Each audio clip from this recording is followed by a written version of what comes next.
Good morning, everyone. So today we are going to start with a new topic, and this is the last topic of paper two, application of psychology in IT and mass media.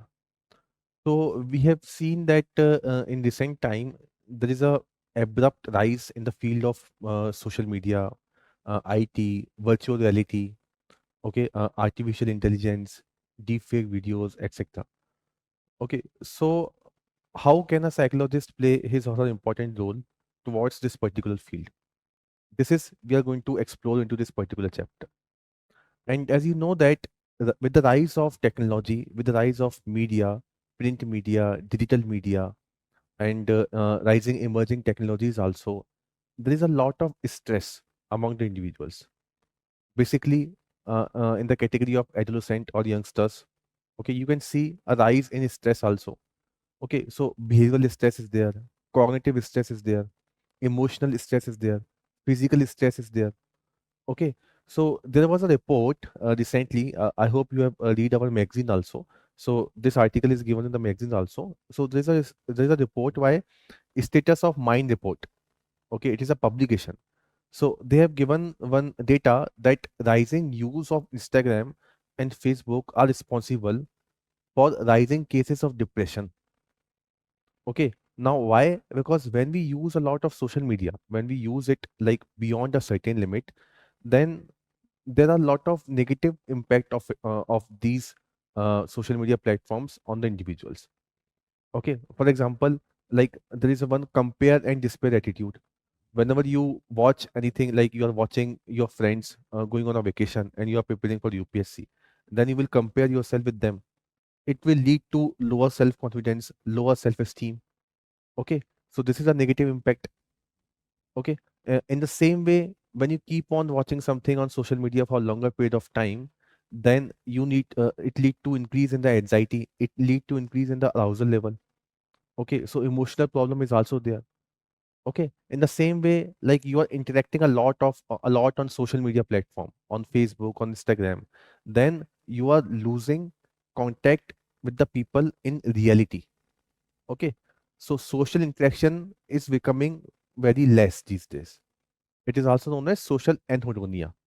So this is also one of the problem due to the rise of media, due to the rise of social media platforms. Okay, so these are some of the issues which are there because of the rise of IT and mass media in our society. And here, the role of psychologists become very important. Okay, so the psychologist will try to try to develop some ways with the help of which we can minimize these negative impact. Okay, so I think negative impact is clear.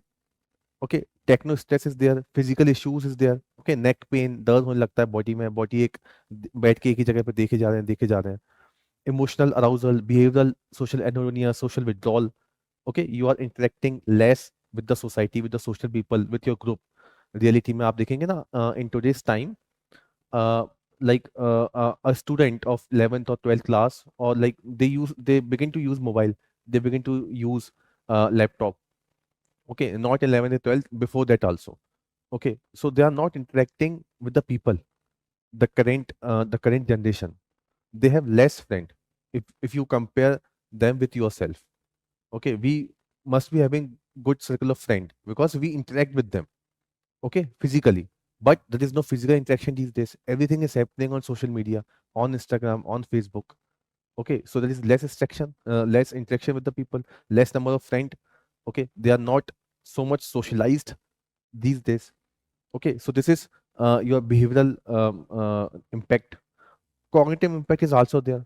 Okay, for example, in past when there is no so much rise of media platforms or so much rise of internet, then if you want to find out something, then you would go deep down into the topic. Okay, but now, for example, you want to explore something, any topic, you just Google it. So you are not using your cognitive skills effectively. Okay, so this is also a cognitive impact of rising media, of rising these platform, rising this technology. Although it has positive also, but it has negative also. Okay, everything has a like both sides. Okay, in the same way. Okay, so cognitive impact is also there because we are this platform, we are converting ourselves from a deep thinker to a lazy thinker. Okay, so whenever we want to find out something, we just Google it. We are not using our mind. we are not using our skills, our like information processing skills, memory skills. Okay, so deep thinking is converted into a lazy thinking. Okay, so these are some of the issues. Information overload is there, internet addiction, addictive disorder. Okay, so it is also one of the rising issues which we have already covered in our like well-being and mental disorder chapter. Okay, so these are some of the effect of rising IT and rising media in our society. Other than this, there is one more effect which is known as online disinhibition effect. Okay, online disinhibition effect. Okay, so what happened? You have realized this various time. Then when you come onto any social media platform, then you begin to behave differently if you compare yourself what you are in reality. Our behavior become different. Okay, whether our behavior like it become more extreme or it become less inhibited, but it become different. It become different from the reality. This is known as online disinhibition effect. When you come online, your behavior become differently from what you are in reality. Okay, so this is online disinhibition effect. When you express yourself more in the cyberspace, and this effect was given by Suler. Okay, now Suler has given some factors which are responsible for this online distribution effect, which are responsible for making you what you are not into the social media platform. Okay, so some factors are there. For example, dissociative anonymity. Okay, if you remember in social psychology, we have covered the concept of anonymity. When a person become anonymous, then what happens? When a person become anonymous, then he is not responsible for his or her own behavior. Okay, जब हम अपनी identity को anonymous बना लेते हैं तो हमें क्या लगता है कि जो भी कुछ हो रहा है हम उसके लिए रिस्पॉन्सिबल है ही नहीं. Okay, that is also one of the reason for rising like mob lynching and other violent activities. भीड़ में आपने देखा है ना कि एक भीड़ अगर कोई कुछ कर लेती है, कोई दो चार लोग करते हैं तो पूरी भीड़ इकट्ठी हो जाती है. ठीक है, तो ऐसा क्यों होता है? क्योंकि एनोनिमस है, कर लो, रिस्पॉन्सिबल तो है नहीं हम अपने बिहेवियर के लिए. So this is dissociative anonymity. Okay, no one knows me. ठीक है, यहाँ पे कोई मेरे को जानते नहीं है. Whenever I'm coming onto Facebook or like Instagram, no one knows me. I make my anonymous identity and I will do whatever I want to.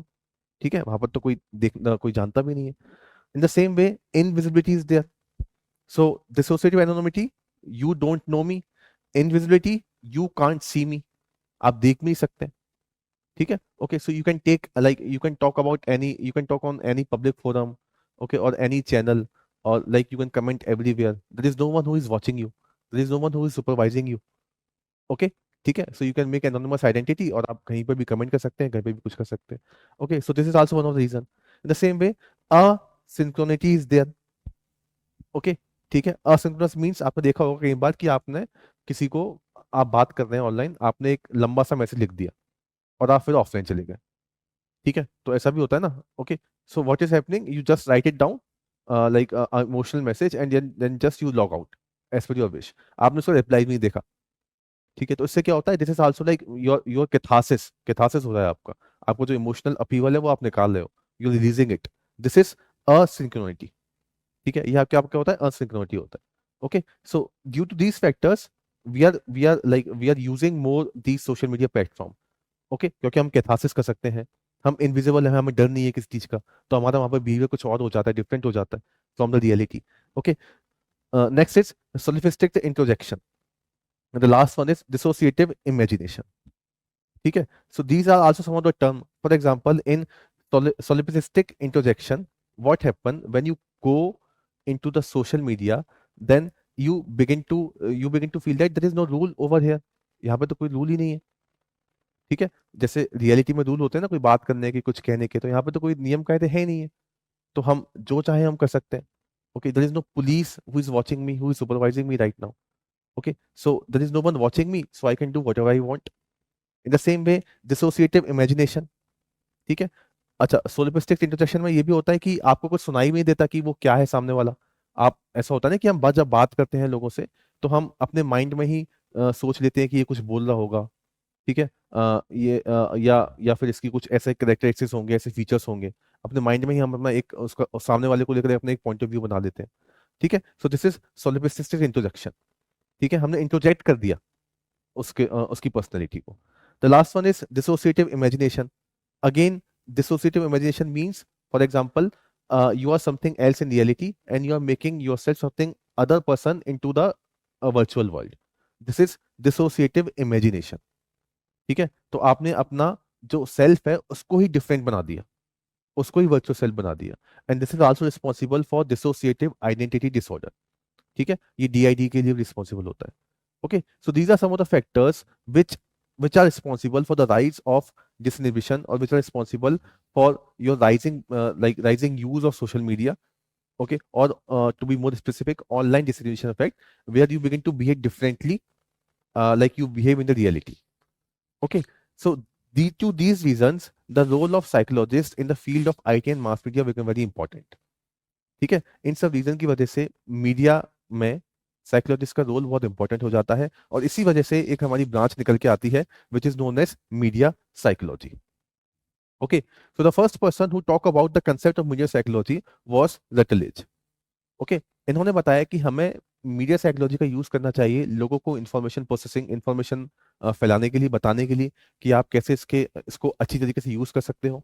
In the same way we should use psychology analysis of media use and its application. Okay, हम यहाँ psychology के concept को कैसे apply कर सकते हैं in the field of media.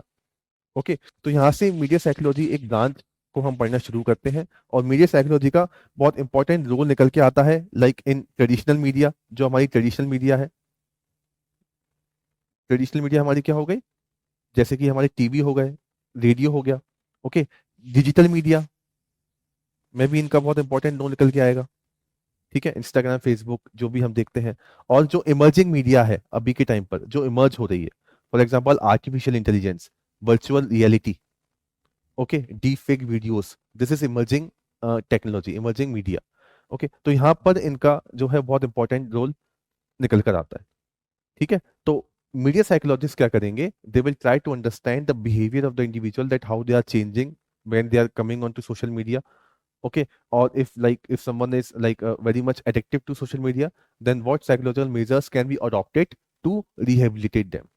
Okay, so they study about the core concept related to this, that how we are acting upon the media, how we are perceiving the complete media.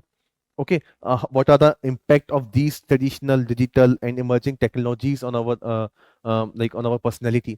ठीक है, इनका क्या impact आता है, इनको हम कैसे better कर सकते हैं. Okay, so these are the things which is actually the main contribution of media psychologist. और इसके बारे में पढ़ना शुरू करते हैं. ठीक है, now after this is actually a basic foundation of IT and mass media, कि इसमें हमें देखना क्या होता है. Now you will basically see, अगर आपने पीवाईक्यू इसके रेफर किए होंगे, then you have seen that they ask you that what are the psychological consequences of media and IT. Okay, this is one of the most general question in PYQ. So we need to mention over here, we know that what are psychological consequences, we have seen them, but we need to also quote some theoretical evidences or some research point over here. Okay, so to explain or to to elaborate this concept, that what are the consequences, there are few theories into this line. Okay, you can also call them that these are the theories of media, or theories of media consequences which come from the media, like violence. Okay, violence बहुत हो जा रहा है society में, है ना, तो ये थ्योरी उनको समझाने की कोशिश करेंगे. Okay, so some of the theories are social learning theory, which we have already seen in sports psychology also, social cognitive theory, cultivation theory, excitation transfer theory, and desensitization theory. Okay, so few of the theories we have already seen. So just the repetition of those theories. For example, this we have seen, this we have seen, desensitization theory we have already seen. ठीक है, ये theory हम already देख चुके हैं, है ना. अभी नोट्स आपको मैं I will make you notes also, no problem. अब इनको थोड़ा समझते हैं कि ये थ्योरी क्या होती है. ठीक है, जैसे for example these theories are very important. ये जो तीन है ना, ये दो थोड़ी सी डिफरेंट थ्योरी है. हालांकि इसके बारे में तो हम फिर भी कुछ कुछ पढ़ चुके हैं, आपको समझ में आएगा अभी जब मैं आपको बताऊंगा. ठीक है, कि एक्साइटेशन ट्रांसफर क्या था, अगर आप रिकॉल कर पाएंगे तो हमने पहले पढ़ा था इसके बारे में. अगर हम कल्टीवेशन थ्योरी की बात करें, okay, so this cultivation theory was given by Gerbner, GERBNER. ठीक है, now what Gerbner has said, see, अभी आपने देखा होगा जैसे सोशल मीडिया होती है. ओके, तो सोशल मीडिया, जैसे इन्होंने एक कोट बोला था कि the rising social media does not allow us to what to think, ठीक है, जो सोशल मीडिया है वो सिर्फ इस चीज को इन्फ्लुएंस नहीं करती कि आप क्या सोच रहे हैं। Okay, media does not only control about what to think, media control about what to think about, आप किस किस चीजों के बारे में सोच रहे हैं।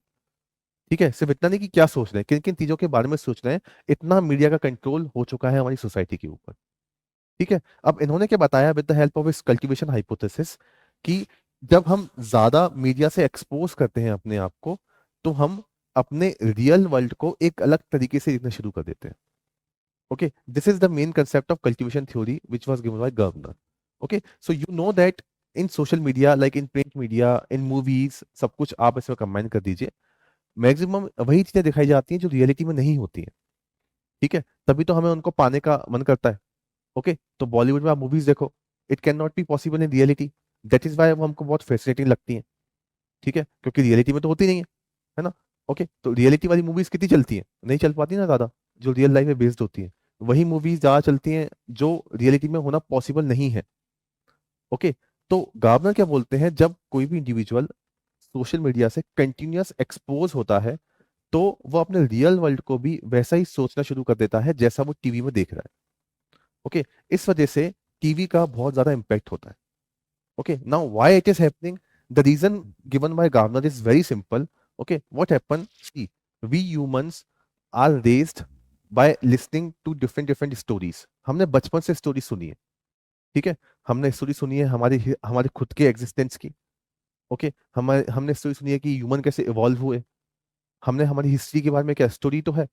ठीक है, हमारे इवोल्यूशन कैसे हुआ, स्टोरी तो है। Okay, so humans are evolved with the technique of story telling. ठीक है, और जब हम किसी भी मीडिया में देखते हैं, किसी भी मूवी को देखते हैं, तो वहां पे क्या होता है, story telling. Okay, and then this story telling is like further enhanced by different marketing skills also. ठीक है, तो वो हमें चीज रियलिटी में लगना शुरू हो जाती है when we continuously expose to this, जब हम उसको रेगुलर बेसिस पर एक्सपोज करते हैं, रेगुलर बेसिस पर उसको देखते हैं। ठीक है, सो दिस इज कल्टीवेशन थ्योरी का बेसिक कंसेप्ट। अब इन्होंने क्या बताया कि जब भी कोई इंडिविजुअल कंटिन्यूअस बेसिस पर टीवी को एक्सपोज करेगा, तो वो एक नेगेटिव व्यू बना लेता है लोगों के बारे में। ठीक है, पॉजिटिव भी बना सकता है, नेगेटिव भी बना सकता है। ठीक है, लेकिन जनरली क्या होता है, इन्होंने ये बताया था कि वॉयलेंस को लेकर इनकी थ्योरी थी। ओके, तो कोई कोई अगर बच्चा मीडिया में वॉयलेंस देख रहा है, कंटिन्यूअस एक्सपोजर हो रहा है, ओके, रेगुलर बेसिस पर, तो वो रियलिटी में भी देखना शुरू कर देगा कि रियलिटी में भी क्या है, वॉयलेंस है। वो सबको एग्रेसिव तरीके से देखेगा। ठीक है, जैसे आपने देखा होगा, आप मीडिया में देखते हो, ओके, टीवी में देखोगे आपकी ये हो रहा है, ऐसा हो रहा है, इनके बीच में राइट्स हो रहे हैं, इस कम्युनिटी ने ऐसा कर दिया, उस कम्युनिटी ने ऐसा कर दिया, तो आपका भी पॉइंट ऑफ व्यू वैसे ही बन जाएगा। लेकिन जब आप रियल वर्ल्ड में जाके देखो, तो ऐसा कुछ है ही नहीं। ठीक है, ओके, है लेकिन इतना नहीं है। It is mostly portrait by the media in a negative sense. ठीक है, तो हमारे अंदर एक परसेप्शन आ जाता है कि जो रियल वर्ल्ड है ना, इट्स अ मैलिशियस प्लेस, ये भी बहुत बेकार प्लेस है।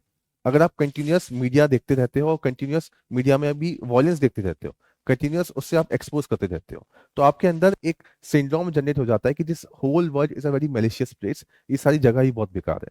इसी को ही उन्होंने बोला था mean world syndrome. Mean world syndrome. ठीक है, तो मीन वर्ल्ड सिंड्रोम क्या हो गया, ऐसा सोचना, अगर आप कंटिन्यूस एक्सपोज करते हो अपने आप को मीडिया से, तो ऐसा सोचना कि पूरी दुनिया ही मीन वर्ल्ड है। ओके, मैलिशियस प्लेस है, the whole world is a malicious place. Okay, अब ऐसा इन्होंने बताया with the help of an experiment, इन्होंने एक्सपेरिमेंट भी किया था। उस एक्सपेरिमेंट में इन्होंने बच्चों को मीडिया से एक्सपोज कराया। ठीक है, तो इन्होंने तीन कैटेगरी रखी, severe, medium and less. Okay, so in less category, the the children were exposed to media for only 2 hours on regular basis, medium 2 to 4 hours, and severe more than 4 hours. Okay, and it was seen that the children who were in the severe category, okay, and when they were exposed to media, when they were exposed to violence in media, in social media, then the children who were in the severe category, they begin to consider or they begin to view world as a malicious place, as a negative world. ठीक है, उन्होंने negative तरीके से उसको सोचना शुरू कर दिया। Okay, so this is the impact of social media, जब आप कंटिन्यूअस अपने आप को उससे एक्सपोज करते हो। ओके, ठीक है। और इसी तरीके के फिर लोगों को टारगेट किया जाता है ना। जैसे आपने सुना होगा एक ब्लू वेल सिंड्रोम था, ठीक है, blue whale syndrome, blue whale game, sorry, जो गेम था ब्लू वेल गेम, ठीक है, ये काफी फेमस हुआ था अराउंड 2016 और 17, सम टाइम अराउंड दिस। इसमें क्या था, इसके जो विक्टिम्स थे जो बच गए थे इस गेम में क्या कुछ आपको टास्क दिए जाते थे, and the last task was that that you have to commit suicide. Okay, तो इसके जो विक्टिम थे जो बच गए थे वहां से, उन्होंने बताया था कि कैसे इस गेम ने उनके पूरे के पूरे माइंड को मैनिपुलेट कर दिया था। ओके, पूरे का पूरा मैनिपुलेशन हो गया था, वो जो बोलते थे वैसा का वैसा ये कर रहे थे। तो सोचिए कितना इम्पैक्ट होता है इन प्लेटफॉर्म्स का हमारे ऊपर। ओके, क्योंकि हमने पूरा एक वर्ल्ड का नेगेटिव व्यू बना लिया, हमने ऐसा सोच लिया कि जो उधर हो रहा है वही हमारी रियलिटी है। ठीक है, हमारा पूरा वैल्यू सिस्टम चेंज हो सकता है if we keep on exposing ourselves to social media. और ऐसा होता भी है, ये भी गाबना ने बताया। Okay, see, okay, for example I will give you one example. जैसे कि मान लीजिए आप एक डाइवर्स ग्रुप से हैं। ओके, आप अलग अलग डाइवर्सिटी के लोग साथ में रहते हैं, आपका एक डाइवर्स ग्रुप है 10 लोगों का। नाउ दिस 10 लोगों का जो ग्रुप है, diverse group, now they are watching one serial, and it that serial there are various severe stereotypical portrait of any figure. ठीक है, बहुत सारे स्टीरियोटाइप दिखाए जा रहे हैं। ओके, अब आप रेगुलर बेसिस पर अगर वो देखते रहोगे ना, तो जो डाइवर्स ग्रुप है ना उसके अंदर भी स्टीरियोटाइप जनरेट हो जाएंगे आफ्टर सम टाइम, अगर वो सीवियर कैटेगरी से उस पर्टिकुलर टीवी को या पर्टिकुलर प्रोग्राम को देखते रहेंगे। ठीक है, okay, so this is the effect of social media, है ना। ये हमारा सोशल मीडिया का इफेक्ट होता है, क्योंकि जैसे हम क्या करते हैं, एक होमोजीनियस व्यू पे आ जाते हैं। ओके, तो अगर डाइवर्स बैकग्राउंड है, अलग अलग सोच बना के रखे हुए हैं लोग, और अगर सोशल मीडिया कोई एक पॉइंट ऑफ व्यू दिखा दिए, तो हम उसी एक पॉइंट ऑफ व्यू को एक्सेप्ट करना शुरू कर देंगे। People begin to mainstream themselves, वो अपने आप को मेन स्ट्रीम करना शुरू कर देते हैं। ठीक है ना, तो 10 लोग अगर अगर अलग अलग डाइवर्स ग्रुप से हैं, और अगर एक common value common belief system दिखाया जाता है मीडिया के द्वारा ऑन रेगुलर बेसिस, तो उनके अंदर भी वो एक कॉमन बिलीफ सिस्टम जनरेट हो जाएगा। They also become homogeneous to that particular belief और to that particular value system. ठीक है, तो इसका मतलब क्या हुआ, media is also, it is also possible that with the help of social media you can inculcate values in the society. ठीक है, बिलीफ चेंज कर सकते हैं आप लोगों का, वैल्यूज चेंज कर सकते हैं आप लोगों का। That is why it is called the fourth pillar. Okay, क्योंकि इतना इंपॉर्टेंट होता है ना। अब ये आप नेगेटिव सेंस में भी हो सकता है और पॉजिटिव सेंस में भी हो सकता है। ठीक है, ओके, अगर नेगेटिव सेंस में होगा तो प्रो सोशल बिहेवियर निकल के आएंगे, अगर नेगेटिव सेंस में होगा तो एंटी सोशल बिहेवियर निकल के आएंगे, और अगर पॉजिटिव सेंस में होगा तो प्रो सोशल बिहेवियर निकल के आएंगे। ठीक है, okay, so this is some of the concept which was given by Gardner. The first one is mean world syndrome, the second one is mainstreaming, जहां पर आप एक होमोजेनियस व्यू बना लेते हो। ठीक है, ओके, और इन्होंने बताया था कि कैसे अगर हम मीडिया से हम कंटिन्यूस तरीके से एक्सपोज होते हैं, तो हमारा एक नेगेटिव व्यू पॉइंट बन जाता है पूरे की पूरे वर्ल्ड को लेकर। ठीक है, ओके, अगर हम सीवियर कैटेगरी में आते हैं तो वहीं पर ही मान लीजिए अगर वॉयलेंस नहीं दिखाया जा रहा, अच्छी चीजें दिखाई जा रही हैं, अच्छी चीजें दिखाई जा रही हैं, तारक मेहता का उल्टा चश्मा जैसे सीरियल दिखाए जा रहे हैं रेगुलर बेसिस पर, तो आपका एक पॉजिटिव आउटलुक बन जाएगा वर्ल्ड को लेकर। ठीक है, okay, this is the effect, ये हमारा कल्टिवेशन थ्योरी हो जाता है। ओके, तो आप इसको रिलेट कर सकते हैं मीडिया से, थ्रू जो वॉयलेंस जनरेट होता है या जो एंटी सोशल बिहेवियर निकल के आते हैं, वहां पे आप इसको कोट कर सकते हैं, क्योंकि क्वेश्चन इसी से रिलेटेड है जब आप एग्जाम में देखोगे। The second concept is excitation transfer theory. ठीक है, अब एक्साइटेशन ट्रांसफर थ्योरी क्या बोलती है, आप देखिए, जैसे कि फॉर एग्जांपल आप कभी जैसे बहुत अगर लो फील कर रहे हैं, ठीक है, तो लो फील करने के बाद अगर आप कोई म्यूजिक सुनते हैं, तो तुरंत आपका जो फीलिंग होता है वो बेटर हो जाता है। कभी कभी ऐसा होता है ना कि कभी लो फील कर रहे हैं, म्यूजिक सुना तो बेटर हो गया। ठीक है, तो क्या होता है, क्योंकि आप लो फील कर रहे हैं, फिर आपने म्यूजिक सुना, तो उस म्यूजिक के सुनने से जो इमोशनल अराउजल हुआ है वो ट्रांसफर हो गया, ठीक है, आपकी लो फीलिंग पर। ओके, और आपका जो मूड हो वो अच्छा हो गया। This is transfer, excitation transfer, वो एक्साइटेशन ट्रांसफर हो गया। Same, for example, if you are having roller coaster ride, आपने कोई रोलर कोस्टर राइड किया, आपके अंदर बहुत सारा अराउजल आ गया, तो आपने देखा होगा कि तुरंत उस राइड को करने के बाद आप अपने किसी दोस्त को गले लगाना शुरू कर देते हो, ठीक है, या उसको गोदी में उठा लेते हो। क्यों? क्योंकि आपके अंदर अराउजल अभी भी है। Okay, this is known as excitation transfer. ठीक है, ये क्या होता है, एक्साइटेशन ट्रांसफर होता है।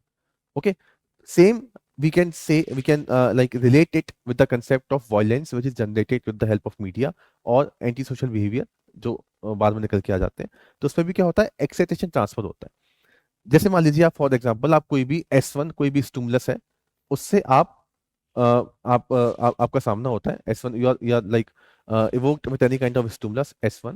Due to this S1, there is a physiological arousal in your body. ठीक है, आपके अंदर बहुत ज्यादा फिजियोलॉजिकल अराउजल हुआ।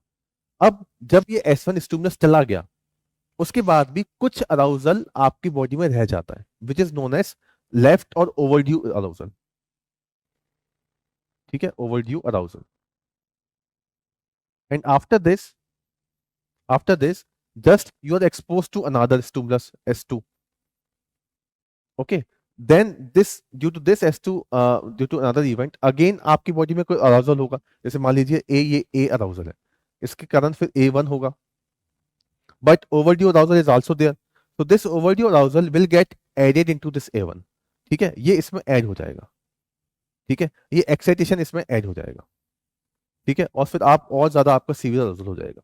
जैसे मान लीजिए आपने कोई वॉयलेंट मूवी देखी घर में, ठीक है, अब आपके अंदर बहुत सारा अराउजल आ गया, लेफ्ट ओवरड्यू है। ठीक है, वॉयलेंस वॉयलेंस देखा आपने घर में, मीडिया में वॉयलेंस देखा, और आपके अंदर कुछ लेफ्ट ओवरड्यू अराउजल रह गया। जैसे ही आप भाग गए, किसी ने मतलब कुछ बोल दिया आपको, या आपकी कार में हल्का सा लगा दिया, तो अराउजल पहले से ही है, और उससे लगा दिया तो और गुस्सा आया, तो वो अराउजल ट्रांसफर हो गया, और आपने कोई भी वॉयलेंट स्टेप ले लिया। Okay, you took any violent step. This is excitation transfer theory. Okay, so whenever you are exposed to any kind of stimulus, there is a rise of physical arousal, एक physiological arousal होगा। Okay, after that stimulus is gone, there is a left overdue of that particular arousal which get transferred when you are exposed to next set of stimulus। ठीक है, ये हमारी होती है excitation transfer theory, and we can also relate it with the concept of violence. हम उससे भी इसको रिलेट कर सकते हैं। ठीक है, नेक्स्ट वन इज सिंपल है, ये हमारी होती है डीसेंसिटाइजेशन थ्योरी। ओके, इसके बारे में हम ऑलरेडी पहले भी देख चुके हैं। डीसेंसिटाइजेशन का कंसेप्ट क्या बोलता है कि जब हम when any individual is exposed with violence or is exposed with aggression on regular basis, ठीक है, तो वो हैबिचुएट हो जाता है उस चीज का। ओके, उसके अंदर से सेंस ऑफ एम्पैथी सिंपैथी सब चला जाता है, अगर वो रेगुलर बेसिस पर उससे एक्सपोज करता रहा तो। इसको बोलते हैं डीसेंसिटाइजेशन। ये हमने थेरेपी वाले में भी किया था, बिहेवियरल थेरेपी में भी ऐसे ही किया जाता है। Okay, so why it is happening? Because of like you can say because of counter conditioning, you can say because of the process of habituation. हम हैबिचुएट हो जाते हैं उस प्रोसेस से, बार बार अगर रेगुलर बेसिस पे आपको एक्सपोज किया जाता है तो। ठीक है, आप डिसेंसिटाइज हो जाते हो उस चीज से। You can also say you change your cognitive framework, आप अपनी कॉग्निटिव इंटरप्रिटेशन को चेंज कर देते हो, इस वजह से ये हो जाता है। So there are lot of expression for this particular theory, but the concept is that when you are regularly exposed to any kind of to any form of aggression, then you lose empathy sympathy, okay, good behavior with the people। आप उन सब से दूर हो जाओगे, आप desensitise हो जाओगे अगर आप कंटिन्यूअस मीडिया वॉयलेंस से अपने आप को एक्सपोज कर रहे हो तो। Okay, and then it will lead to various kind of antisocial behavior।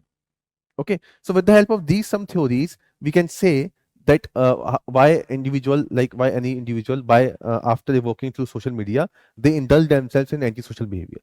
Okay, so we can mention about cultivation theory, mean world effect, desensitization theory which reduces the impact of violence, cognitive timing theory is also there। We have already studied this in previous chapter, but we again will see this after some time। Okay, this was given by Berkowitz। ठीक है, the next one is, इसमें एक excitation transfer theory भी आ जाएगी।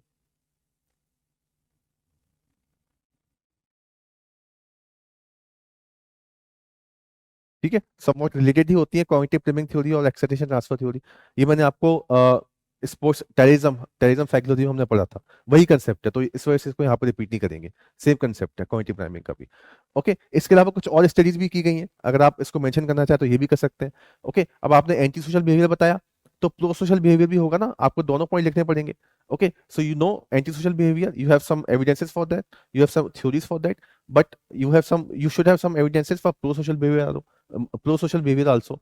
Okay, so these are some of the point, some of the name, researchers name which you can mention when you're writing about the role of media in pro-social behavior, तो आप वहां पर ही mention कर सकते हैं।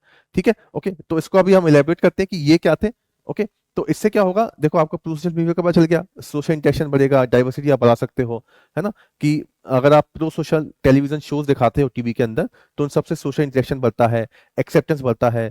Okay, लोगों के अंदर कोहेशन इंक्रीज होगा, इंटरेक्शन इंक्रीज होगा, ठीक है। जो फ्रिक्शन आ रहा है लोगों के बीच में, तनाव है, वो अपने आप ही कम हो जाएगा। Okay, so this is also there with the help of lot of studies.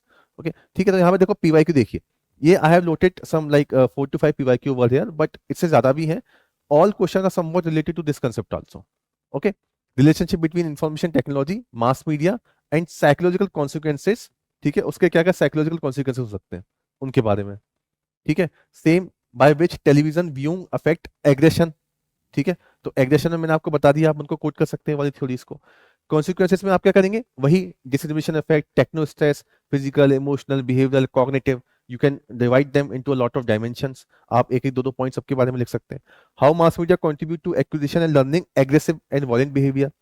Again all the theories, social learning, social cognitive, cultivation, excitation transfer, आप उन थ्योरीज के बारे में मेंशन कर सकते हैं।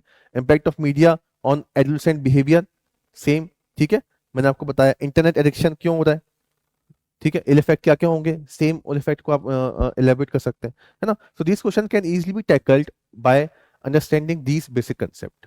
ओके, नाउ मूविंग फॉरवर्ड, अभी हम प्रो सोशल बिहेवियर का देखेंगे, उसके बाद फिर इसके जो फ्यू टॉपिक्स एक्स्ट्रा हैं वो हम देखेंगे।